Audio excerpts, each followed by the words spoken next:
საქართველოში სეზონურმა ვირუსებმა მკვეთრად იმატა, რა მდგომარეობაა ამ მხრივ ფოთში და როგორ მიმდინარეობს ვირუსი ბავშვებში, რა უნდა გავითვალისწინოთ გრიპის ვირუსის დროს და რა უნდა გავაკეთოთ პრევენციის მიზნით.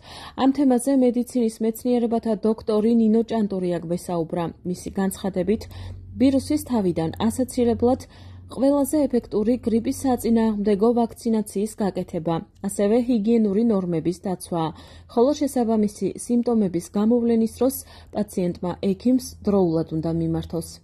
მეტად სეზონურ ვირუსთან შედარებით ცირკულირებს A ტიპის ვირუსი. განსაკუთრებით გამოიხატება მისი სიმპტომები ტემპერატურის მომატებით 38 და ზევით, ზოგჯერ ახლავს ძლიერი ზოგადი საერთო სისუსტე, ცოტა მოზრდილ ბავშვებში და მოზრდილებში არის სახსრებისა და თავის ძლიერი ტკივილი, ასევე შეიძლება ახლდეს ხველა, გულის რევა, პირღებინება, ძილიანობისაკენ არიან ბავშვები მიდრეკილი, ზოგადი საერთო სისუსტეა გამოხატული და არის კვების დარღვევის რეჟიმიც, თითქმის უმადობა ახასიათებს, ძნელად ღებულობს განსაკუთრებით 0-დან 5 წლამდე ასაკის ბავშვების საკვებსა და სითხეს და როდესაც გამოხატულია ესეთი ზოგადი საერთო სისუსტის და ზოგადი ინტოქსიკაციის ნიშნები, რა თქმა უნდა, სასურველია, რომ პირველ 24 საათში მიმართონ პირველადი ჟანგბადის რგოლს. დაუშვათ ეს პედიატრიული გუნდი იქნება თუ მოზრდილებში, რა თქმა უნდა, ოჯახის ექიმებს. როდესაც საქმე გვაქვს ესეთ ვირუსთან, აუცილებელია პროფილაქტიკური ღონისძიებების ჩატარება.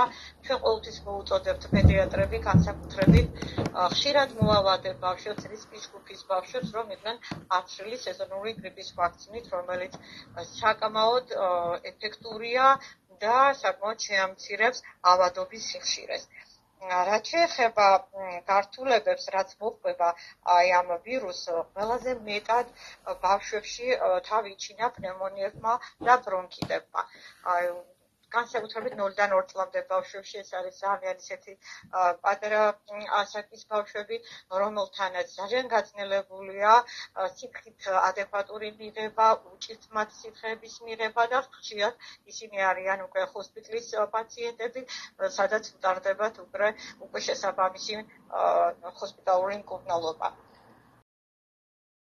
აღსანიშნავია, რომ ფოთში განსაკუთრებით A ტიპის ვირუსი გვხვდება, ასევე ფიქსირდება კორონავირუსის შემთხვევებიც.